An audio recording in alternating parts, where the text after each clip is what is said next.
Hey, greetings, everyone. Thanks for your patience and welcome. Happy Juneteenth to you, and thank you for being in community here with us today. Okay, let's get started, but just a few housekeeping items before we begin. We will be recording, and I believe captioning is available should you need it. We will have about a 10 to 15-minute question and answer period where you can put your questions or comments in the chat before the program closes. We want to make sure as many folks receive CLE credit from various states, and that takes time and will be sent following the program, as will any materials that the panelists referenced today. Thank you to NCBL Communications Lead and Mitchell, who coordinated this event, and a big thank you to chat moderator Dawn Lawson. So let me introduce myself. My name is Jenipher Jones. I'm managing attorney at For the People, a movement law firm where my practice focuses on civil rights, the rights of prisoners, specifically political prisoners, so federal post-conviction relief and other federal remedies. So I work with wonderful folks like Eric King and Leonard Peltier and a couple of others. And if you don't know about many political prisoners, please take some time, visit the Jericho website and many others to read up on their struggles. But most importantly, I am a child of a formerly institutionalized person. And so my work is informed by that lived experience. And one of the reasons I will do this kind of work until I can do it no more. I'm a member of the board of directors of the National Conference of Black Lawyers, co-chair of the National Lawyers Guild Mass Incarceration Committee, and an editor-in-chief of the NLG Review, which is its scholarly publication. And I mention that because they are all co-sponsors of today's event. Most relevantly, I am a member of the NCBL's Palestine Solidarity and Political Education Working Group, led by Mama Adjoa and Mawuli Davis, which convened this event today. Thank you to that working group for its critical input, and thank you to the working group and the NCBL as a whole for its support of Leonard Peltier and his legal team. I can think of few more appropriate moments other than Black August to hold this event. Ever since this land has been invaded by colonial elements, bringing captive Africans here, there has always been dissent, uprising, revolt, and prisoners of war, from Joseph Cinque to Nat Turner to Mumia Abu-Jamal to the Black Panther Party and the Black Liberation Army. I think it's important to explore the contours of our liberation, the ways we are free, yet not. When one of us is captive, particularly our freedom fighters, all of us are. I know that for sure when I go to prisons and I see our mothers and grandmothers and aunties and children and even newborn babies visiting their incarcerated relatives. And so today we reflect and bear witness to the struggle of those prisoners of war. As El Hajj Malik El-Shabazz, Malcolm X said, we declare our right on this earth to be a human being, to be respected as a human being, to be given the rights of a human being in this society, on this earth, in this day, which we intend to bring into existence by any means necessary. So I still say, free them all. I still say, free the land and reparations now. This program is timely in other ways, given the climate domestically and internationally. As government political repression grows, particularly in times of war, so too does resistance to such oppression increase within various sectors of society. Consequently, lawyers and legal workers and activists are confronted with the unique challenges and characteristics of representing and working with protesters, political or politicized prisoners.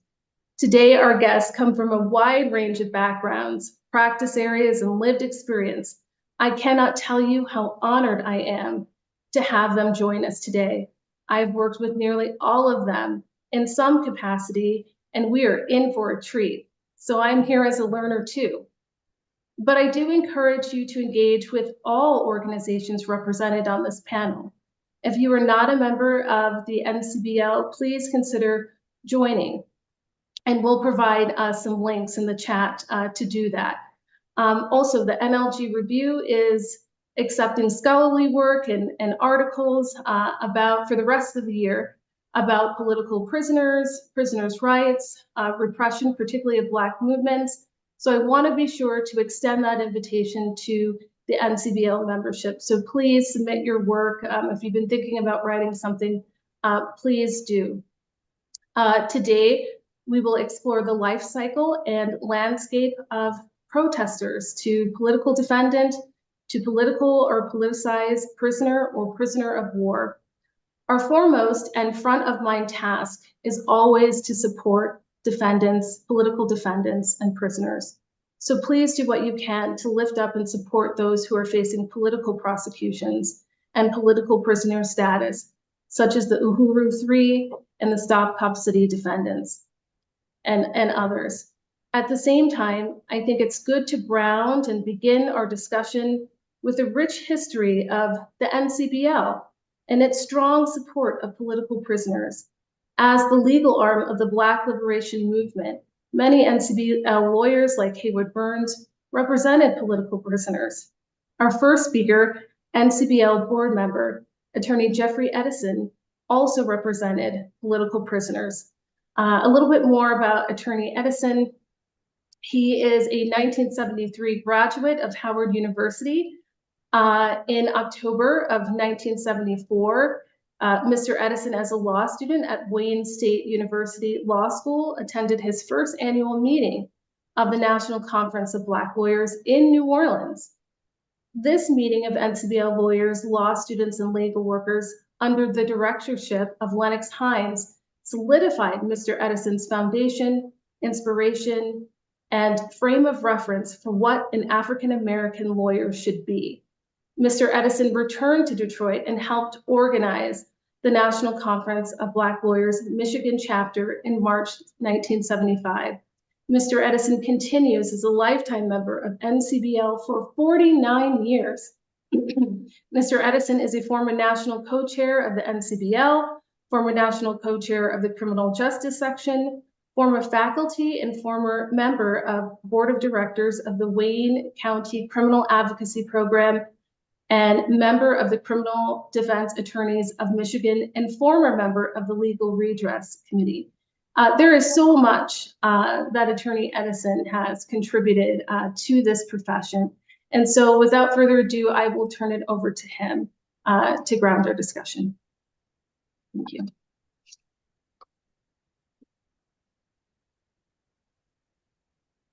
Oh, you're muted. Greetings, brothers and sisters, and thank you, Jenipher, for that introduction, and to my fellow panelists in this. I, too, must first acknowledge today's date of Juneteenth, which represents the day of Africans being, enslaved Africans in Texas being notified of their freedom 2 years after the proclamation. So we certainly raise them up in spirit and also raise up in the ancestral spirits of those freedom fighters, soldiers of justice, and political prisoners and prisoners of war who have sacrificed in the past of giving their freedom and their lives to the liberation of African people. And so we want to lift them up as we engage this particular session. So as Sister Jenipher mentioned, the NCBL, the National Conference of Black Lawyers, being the legal arm of the Black Revolution, as it was mandated in 1968, has historically and consistently been on the side of political prisoners and prisoners of war.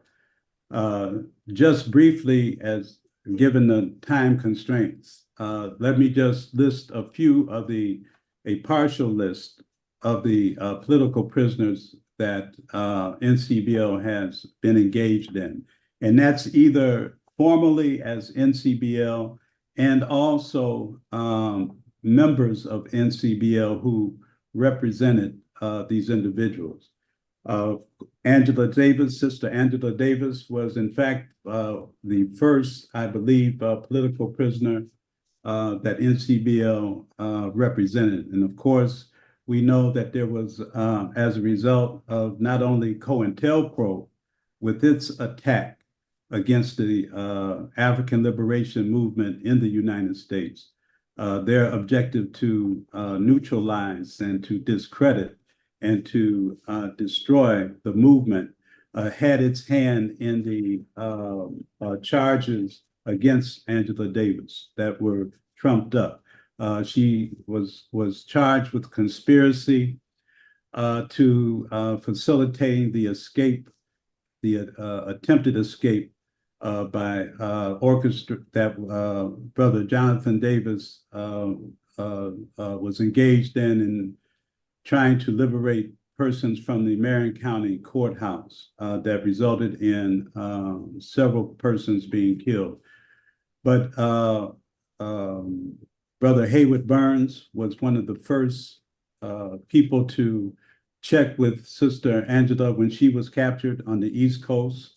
But then later, Sister Margaret Burnham and Howard Moore, who were NCBL lawyers, represented her at trial in California and gained her acquittal of those charges, all charges.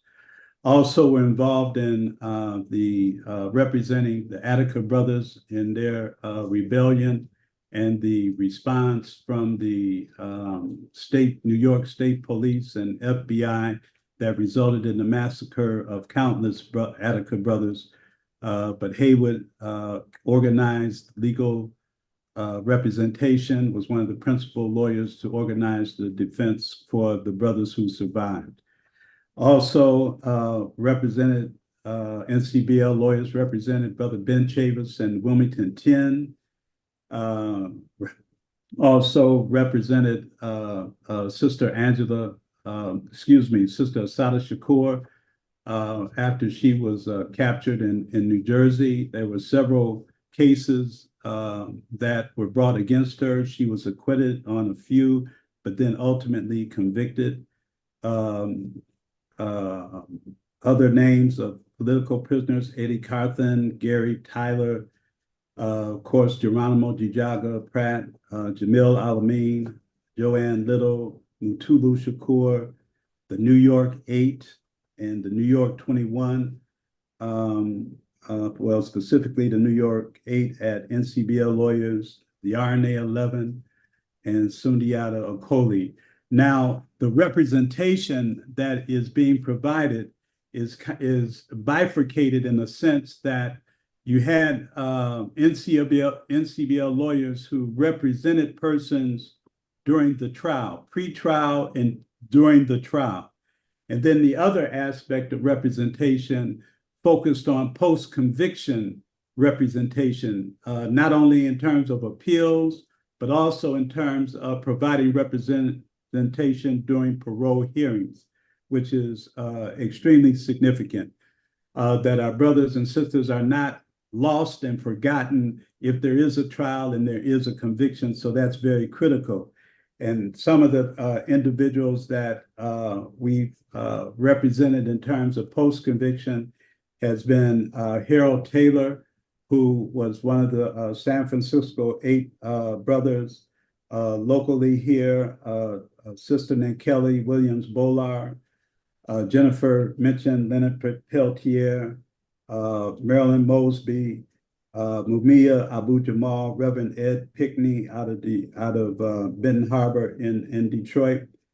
And then representation is not only for those who are charged criminally, but also in terms of lawyers, NCBL lawyers, who, as a result of their vigorous advocacy for our soldiers, for our political prisoners, have either been cited by contempt of the court and/or their license have been under attack by their respective state bar associations. And so We have provided representation in that regard. Brother Lennox Hines, who was disbarred for making extrajudicial comments about a judge's racism and racist disposition in conducting a trial.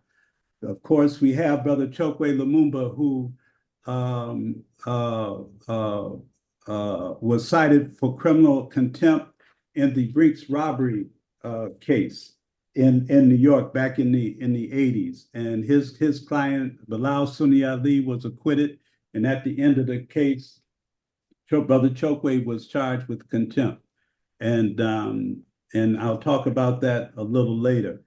And then also at the state of Mississippi, their efforts to disbar him. So we have not only have to be prepared and able to represent those who are wrongfully accused or accused for political purposes, be ready to provide representation for those who are cited by the court system itself.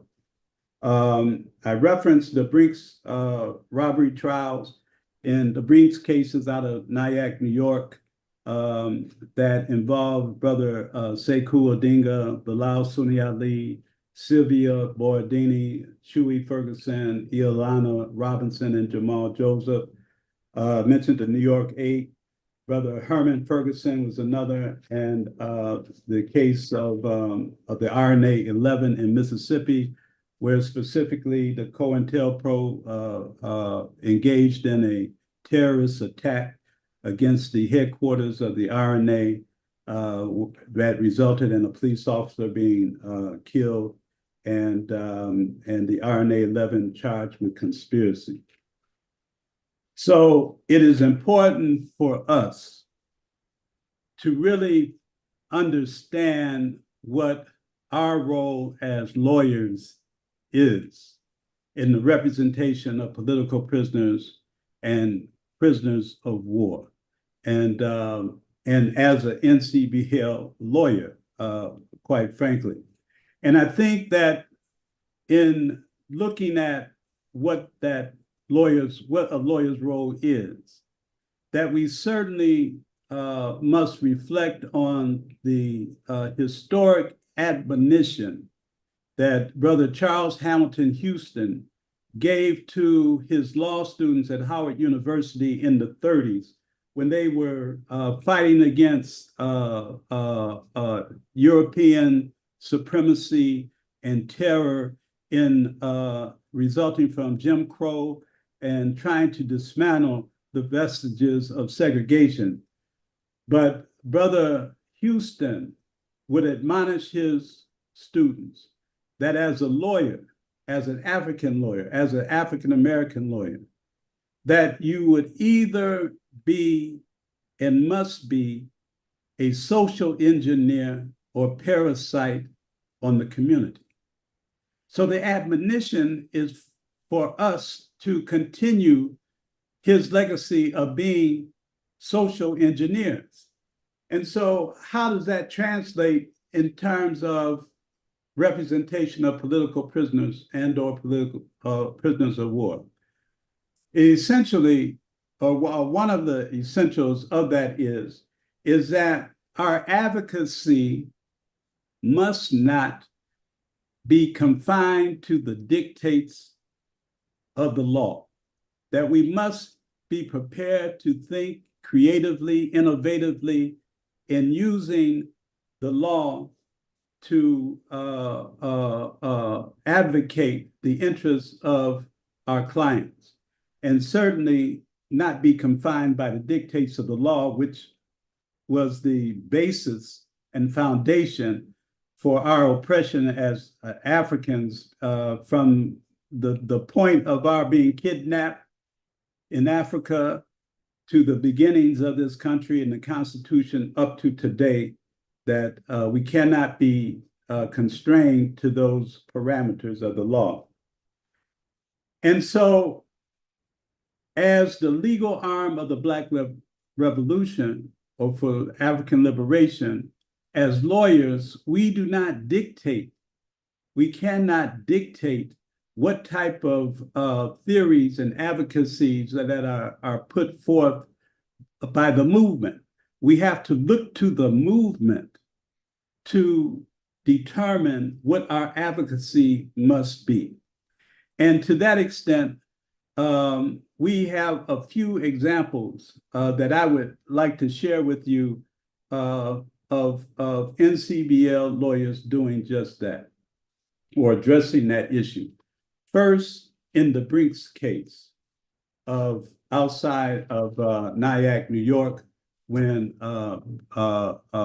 folks were captured, were charged and captured, first initially captured shortly after an incident, an effort to liberate or expropriate money from an armored car where a guard was killed. And it resulted in several persons being charged. Those persons I referenced earlier as Sekou's, Bilal Sunni Ali, Sylvia Bordini, Huey Ferguson, Ilana Robinson, and Jamal Joseph. They were initially charged in the indictment. Brother Mutulu was charged in the indictment, but he wasn't captured for a few years later. But what is significant is that Brother Sekou put forth the argument and took the position that he was a prisoner of war. And this was in his trial as early as 1983. I believe that may very well have been one of the first, if not the first time that position was taken. Many of our brothers and sisters who were political prisoners and members of the Panther Party who were captured in the late 60s and early 70s, I'm not sure that the position of being a prisoner of war had been articulated at that time. So Brother Sekou was one of the first. And in his trial, he called Brother Sundiata Akoli to talk about that status, a prisoner of war status. And Sundiata was able to articulate the difference between a political prisoner and a prisoner of war. And so with that, he, on the stand before the jury, Brother Sekou, Brother Sundiata testified that a prisoner of war is a revolutionary who has engaged in acts of armed struggle, who has been captured by various agents in armed struggle against an oppressive state. He has been captured by the state, therefore he becomes a prisoner of war. In other words, a person who has engaged in some form of freedom struggle and armed struggle. That's what the prisoner of war would be. He then made the distinction, although it can be said that it may not be much of a distinction, but he defined a political prisoner is an individual who has struggled as a means to liberate his people, and he has been jailed either for his belief or his speech or for basically his political ideas and concepts. And so that's a political prisoner. And so a main difference, if you will, would be a political prisoner being someone who has engaged in armed struggle against the state apparatus, and who have been captured.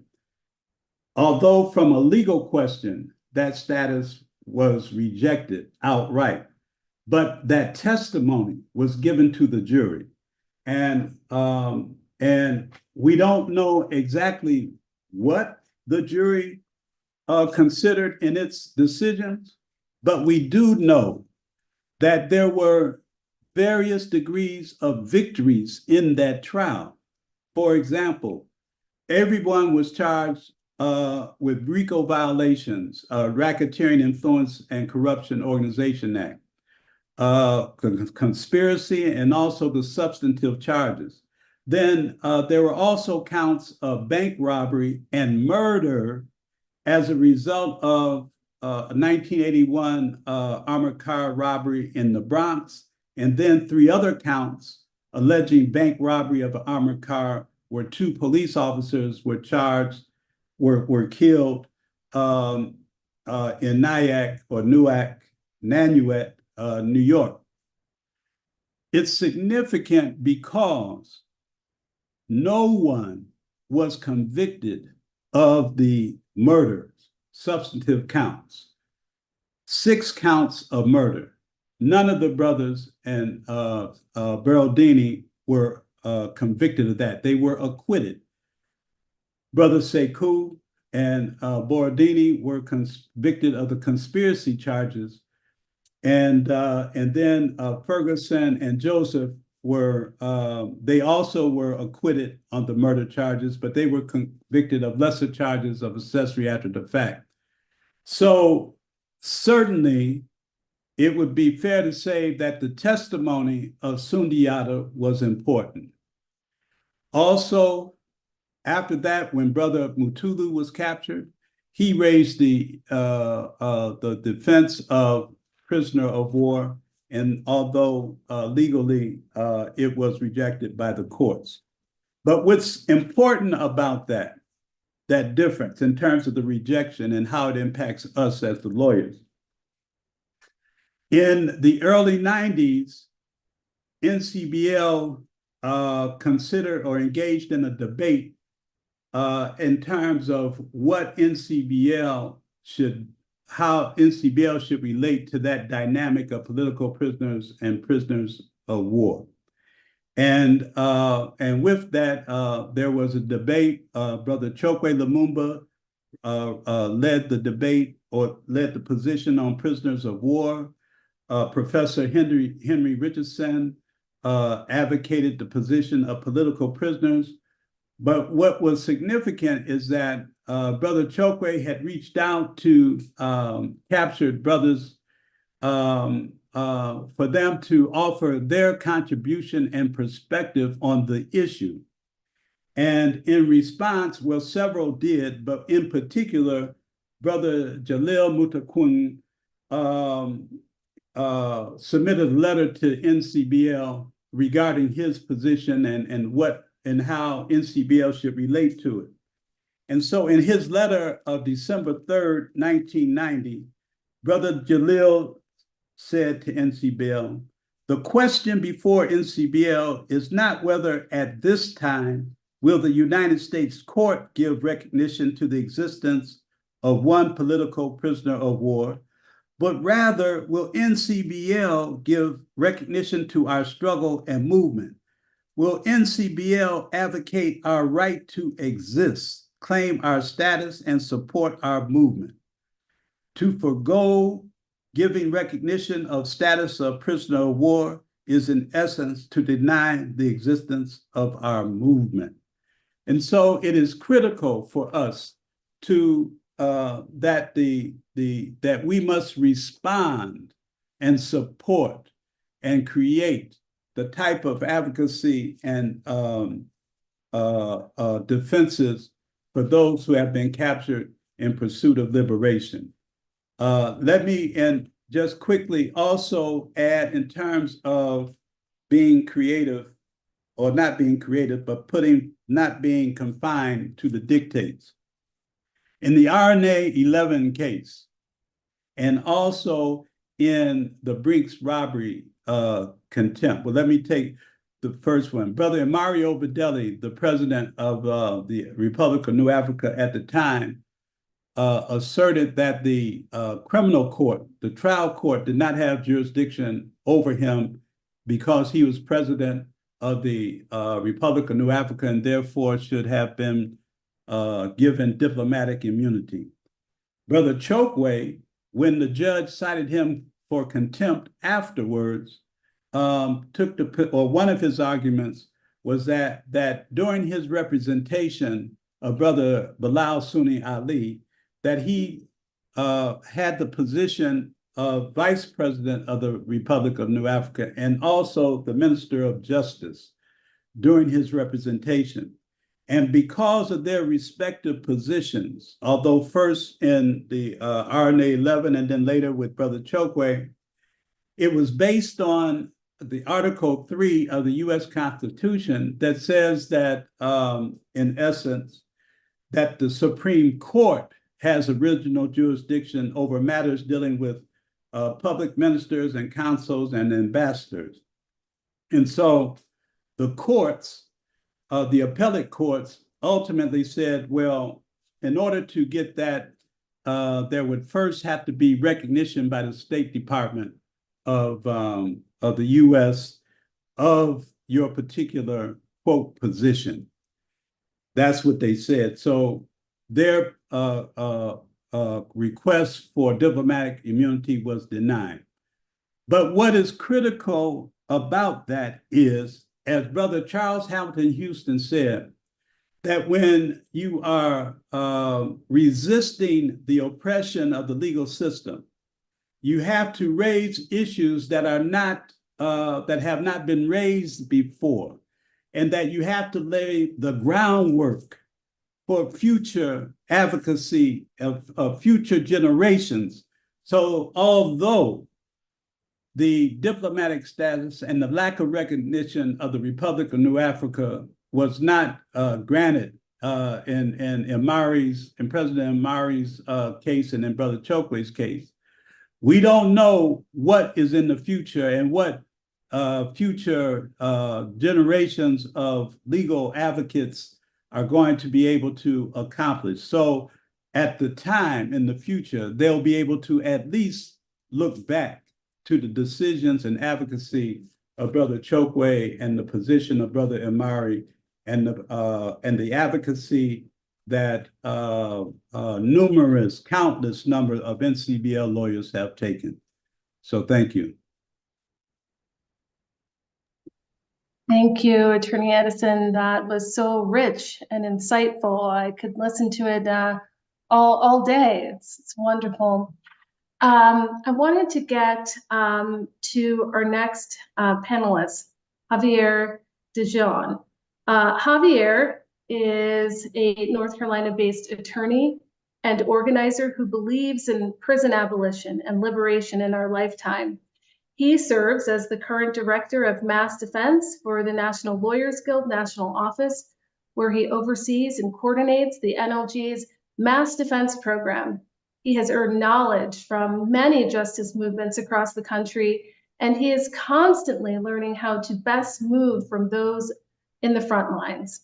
He aspires for legal workers, law students, and attorneys to be in community and family with organizers and activists. He is licensed in North Carolina and South Carolina and can sometimes be found stomping around courthouses across the South.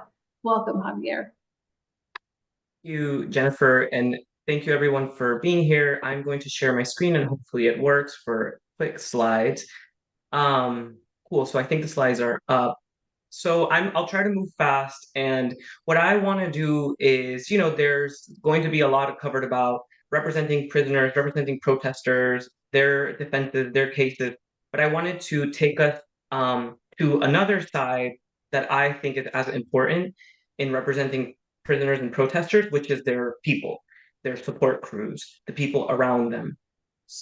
This comes from reading, from practice, from working with organizers, working with activists, that even before deciding to take the case of a political prisoner, of someone who doesn't believe in the court system, honestly, understanding that there's a world to them is key. It's crucial. And in fact, the majority of the work as an attorney for protesters and prisoners isn't even with the protester or the prisoner, it's with their people. So I want to take a step back before going deeper, and it'll be I'll move somewhat fast. So first, it's a pop quiz. Just being honest, who is the first person that protesters call after they're arrested? It's a multiple choice. A, their parents, B, their employer, C, their attorney, or D, their homie. And from my experience, that first call, even though there are trainings to call the hotline, to call your lawyer, to not talk, will be D. The first person that political people call who they trust, right, with their lives and their freedoms is their people, their homie.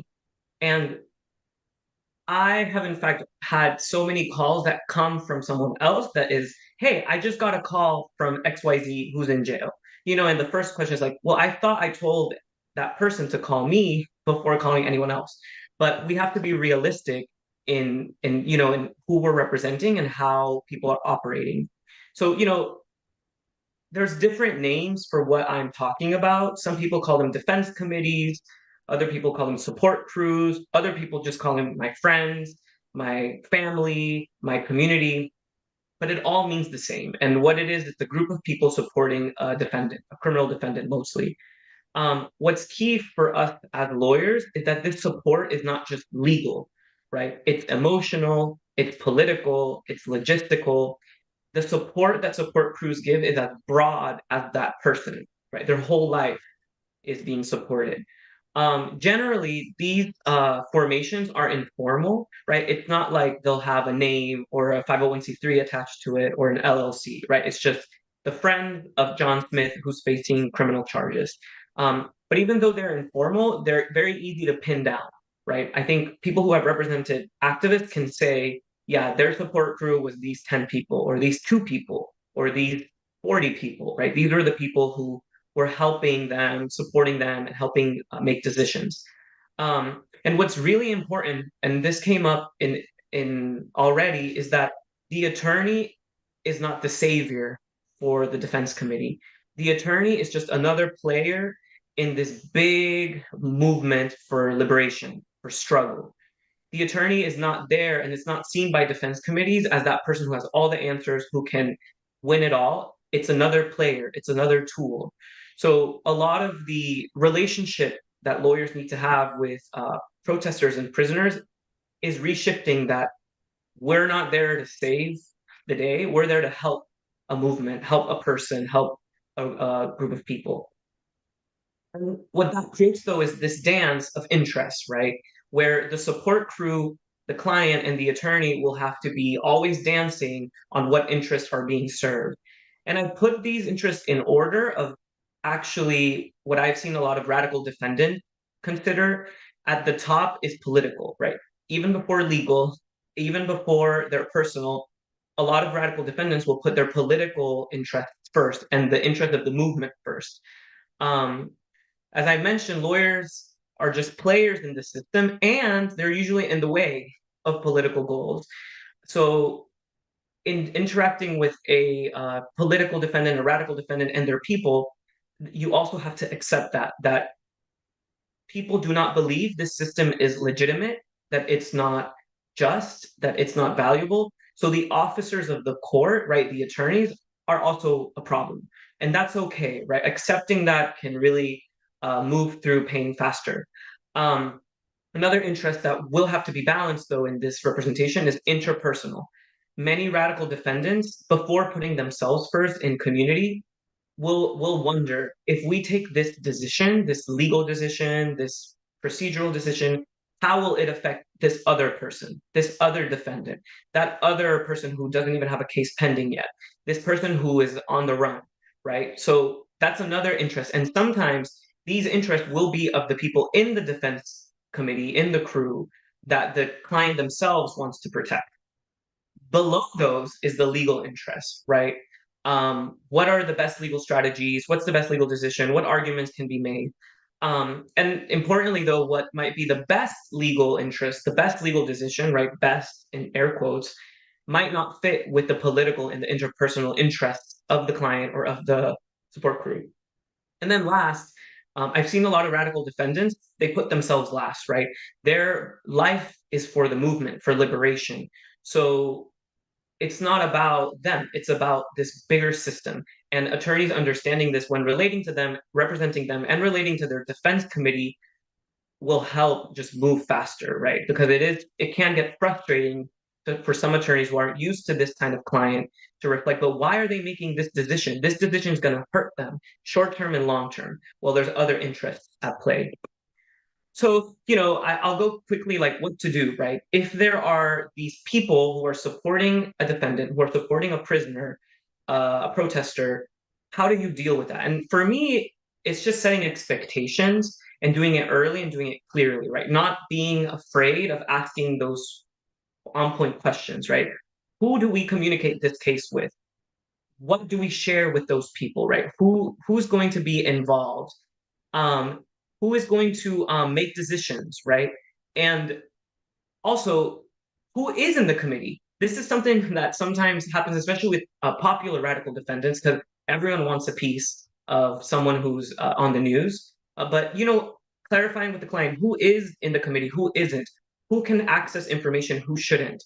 Do we have to put anything in writing where you give me consent to disclose information to certain people? And should there be limitations on that, on what gets disclosed? Likewise, discovery. Are there people who you feel that need to review the discovery? Are there people you absolutely don't consent to review? The decisions must be done by the client, but in reality, and just being frank, because of the collective imagination of a lot of radical defendants, because everything is for the better of the whole, the better of society, they'll sometimes defer to others. Well, I'll do whatever Johnny wants to do. This is also important as someone's attorney to remind them, I know that Johnny might be the one who is advising you, but the decision must come from you. And that's in this dance of interest important also for the attorney's well-being too, and knowing that the decisions are being made by their client. But what I believe in doing political defense is that these committees can actually beat the case. They are not a obstacle to winning a case. They're an asset. Working with many people who do this out of passion can defeat the case. From just basics, they know the most about the client than anyone else in the world, really. So having relationships with other people in clients' defense committees will help not only build trust, but understand the case more.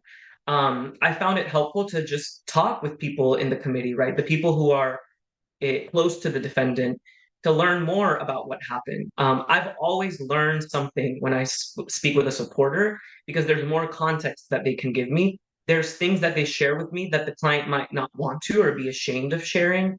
And I've had too many instances where I find, for example, prior criminal convictions because the client didn't think it was important to say, or I find out more context that could make more arguments in the case itself.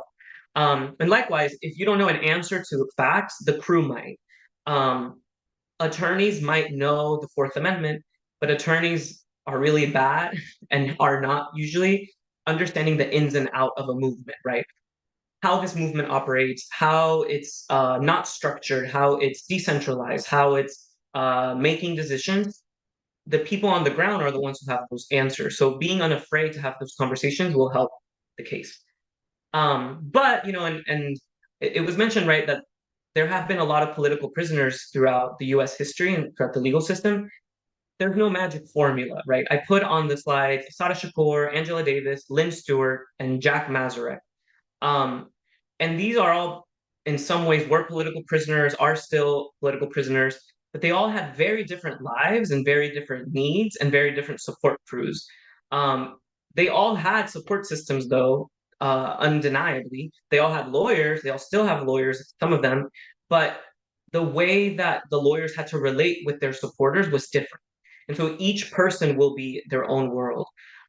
Because of this, we have to adapt to the reality of the client who is fighting a political fight.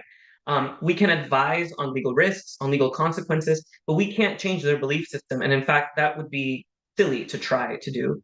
I would posit that lawyers who try to change their client's belief system, right, just come on, just play the rules, just play the legal chess, lose trust. And the lawyers who hear their clients and follow suit on what they're asking to do, learn more, change, grow, get motions successfully ruled, right? Get successful appeals because they're doing more creative arguments.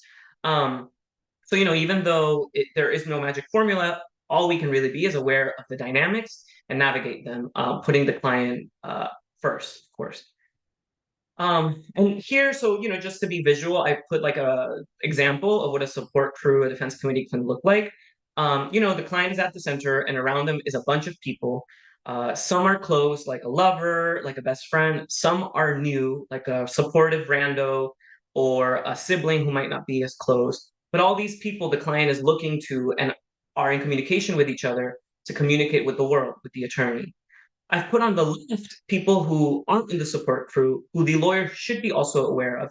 A lot of the times, radical defendants, their parents are not on board with them, their case, or their life. Sometimes there's like ex-lovers and there's children disputes and there's custody issues that come up.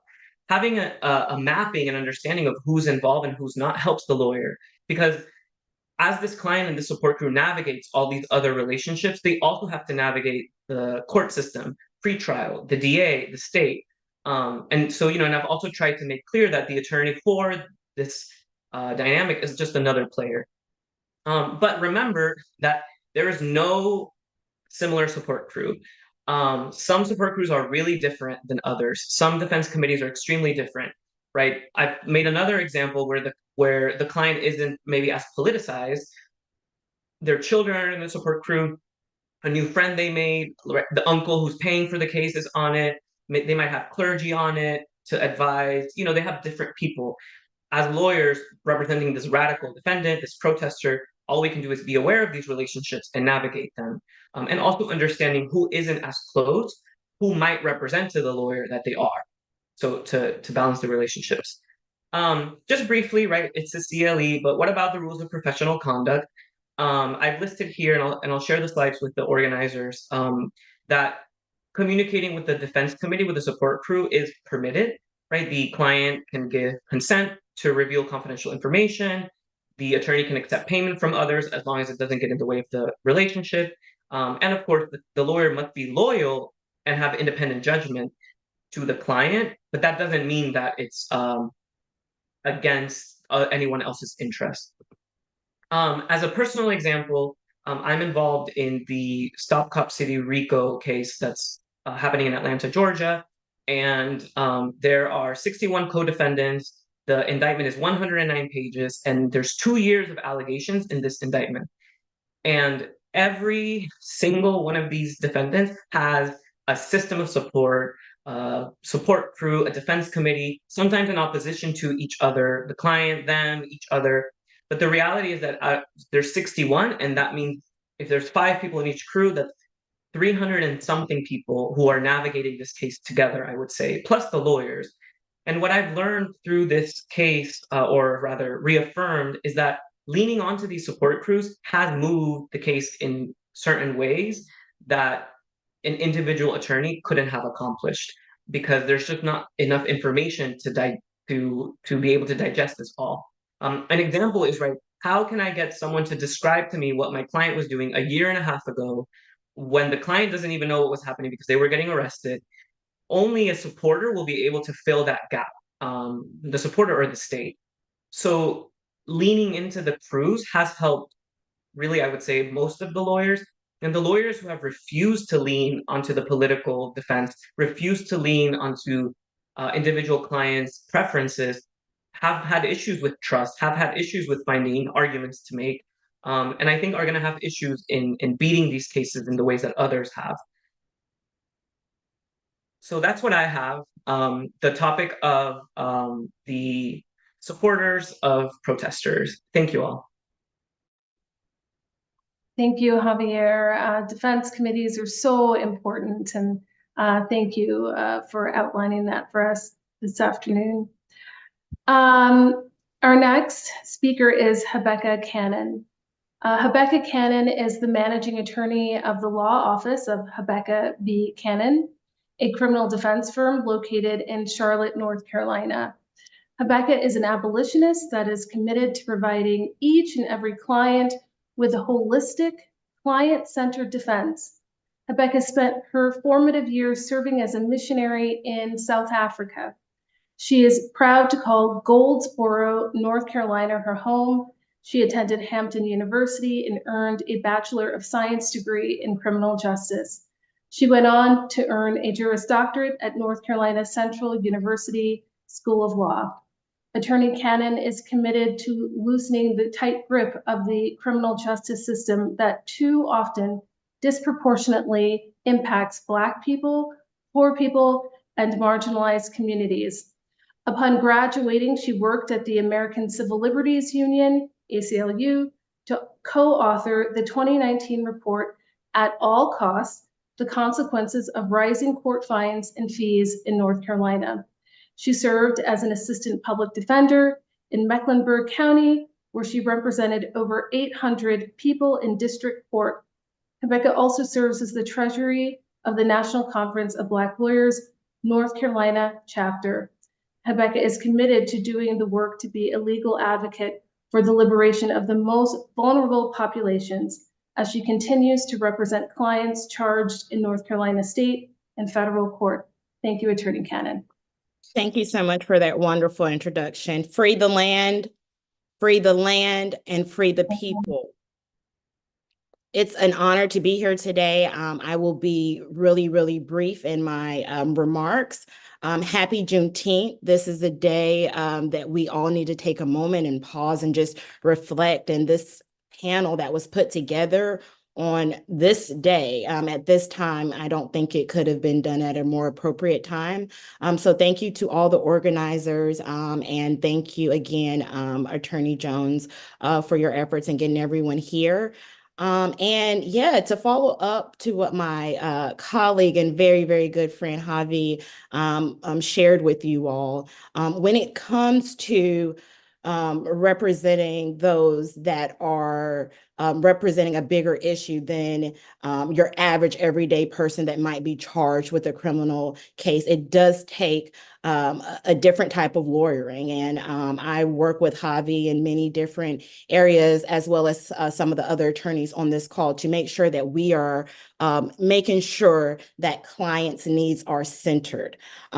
As it was stated, I do represent people throughout the state of North Carolina. Lots of people are being charged with different political issues where they are not able to seek representation in the areas that they live. And so I find myself constantly traveling. I am in the field today, currently in Wayne County, and the work is continuous. But the thing that I like to do when I was thinking about how to put together a presentation for today's discussion, I've been working with my interns this summer and just thinking about young lawyers, new lawyers, law students, people that are thinking about coming into this profession. You know, there is a place for you. I do want to let you know that.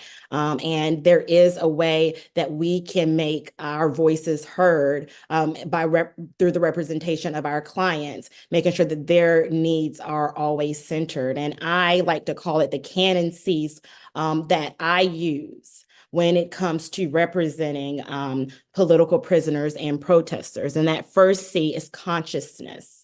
That second C is client-centered, and the third C is creative. So when you're coming in as an attorney, you have to have a consciousness about what's going on, what's the political issue your client is dealing with. What stand are they trying to make? You have to understand the dynamics and make sure, do a self-check, make sure that you're aligned with the issues that they're trying to get accomplished. Because if you're not aligned, that will show in your representation. You're not effective if you don't believe in your client, if you don't believe in the issues that they may be fighting for. You also have to have a consciousness around how the system weaponizes people, how they stifle people's First Amendment rights and their freedoms by weaponizing them in the form of what we see way too often, what Xavier spoke about, the cop city. We're seeing RICO charges. There's been RICO charges in the past. And a lot of what ends up happening is that these are really vague instances that are thrown together to silence, to suppress, right? The goal is to get co-defendants to plea out, to cooperate. And so having an understanding that, you know, you're not just fighting, this is not a traffic ticket where it's just you and one other person or maybe two other people. This is a movement. And so tapping in to making sure you have a good understanding of the political issues and how the state will weaponize those matters. So for an example, you know, what we saw just most recently with the Cop City RICO charge, each individual, the 61, they were charged with different charges initially, right? And then over time, it became that RICO where they were able to try to link everyone's actions together. And so we need to be aware of that as attorneys when we are taking these cases on, or if we're going to choose to work in this field specifically. Also being aware and being conscious about the plights of incarceration, understanding what your client has at risk, right? Understanding how dehumanizing that experience is, and understanding that sometimes when you are incarcerated and it might be as a result of an action or a protest, that sometimes you're not always going to get treated in the most positive way, right? Because of possibly the stance that you've taken. And so understanding that increases the risk that our clients face when they're making these stands and then they're going into these state facilities. And so just making sure that we're aware of that, and being conscious this is things that we do as it relates to, okay, this is my client, I'm actually representing this person. But even as new lawyers and interns and law students, even as more experienced lawyers, we can still, you know, plug in, we can give back, you know, to represent political prisoners and protesters does not just start at the moment that they're arrested, right? When we think about how folks come about when it comes to organizing, there's months of planning, right? Let's get involved. Let's figure out a way to provide them with the tools that they need to go out there and have their voices heard. And so a lot of times that looks like, for me in my practice, that looks like hosting Know Your Rights trainings specifically for protesters that may be getting ready to go out and have an action or do a demonstration. Informing them of the consequences or things that the state may use against them to weaponize them would only empower them when they go out there, so that when they are, if they are arrested and they receive a jail support number to call, they know what's going on. They know what their likely charges are. This is not a surprise. They know how to conduct themselves if they are arrested, if they're arrested by themselves and segregated, just informing them of that process. The second C that I like to highlight is that client-centeredness, and that was also, read in my bio. It's not just a word I throw out. It's not just a phrase. When you're client-centered, you need to listen to the client. As Javi said, you have to take yourself out of it as an attorney. This is not your fight. You do need to be in sync with the fight. You need to understand the fight, understand the consequences, right? But you need to be client-centered. You need to listen to the client. And that goes to what Javi was talking about, that defense team. It can look like community, it can look like family, but you need to establish what your boundaries are as an attorney for how you want to tackle that. Don't shy away from it. A lot of the clients that I represent throughout North Carolina, they'll call me from miles and miles away and say, hey, I can't find anyone in my area, or the attorney that I did have won't meet with my team, won't hear from any of my co-defendants. And that is not the way to go. I'll hear clients tell me, my attorney says that my legal issue cannot be proven. So I can sign this agreement to say that I'm holding myself responsible and my charges are going to get dismissed. That's not always listening to the client. We have to figure out what's in the best interest of the client. Our job is to advise them and give them their legal options. But we do need to make sure that we're centering them and centering their family and their community. Even if there is not an apparent showing of support, ask the client, go and find that support, right? Because it'll make your job 10 times easier. I've met with defense teams of more than 20 people, will sign a waiver and see what information we'll choose to share with a larger group as it relates to discovery. But this does help when it comes to strategy and defending your client. And I will say that also goes to, your court support, right? And encouraging the client that, your needs, you might not always know them, but we can lean on your family and your community to help us in those, help us fill those gaps. And the last C that I have listed is, you have to be creative, right? And so that's the great thing about movement lawyering. And hopefully this is a great segue into the next section. But, when we go to law school, we're taught the Black letter law, we're taught a way of thinking that is not always welcomed in different places of employment where we're not centering the client or where we're not working on movement and building with communities. And so I'm here to say for the new lawyers, there is a place for you all. There are benefits in meeting with the client, as well as their defense team, as well as the community. And it takes a village. It truly does. And the support of those that have been in prison for political reasons, that is something that we must continue to do. So that looks like showing up for their court dates, making sure that we're doing court support, as well as jail support, even in the event that our comrades and brothers and sisters may be incarcerated. So yeah, I'll end here. I hope that was helpful. I will say that, from my experience of representing those that are fighting the fight and have protested for different reasons, it is rewarding to know that you are able to meet people where they are. And it is something that's very, very doable. So I just thank you all for the opportunity today. And I look forward to hearing from all the other panelists. Thank you, Attorney Cannon, for emphasizing authentic, client-centered approaches and encouraging new lawyers to get involved in movement lawyering and giving them some tips. I think it is really, really helpful. So thank you.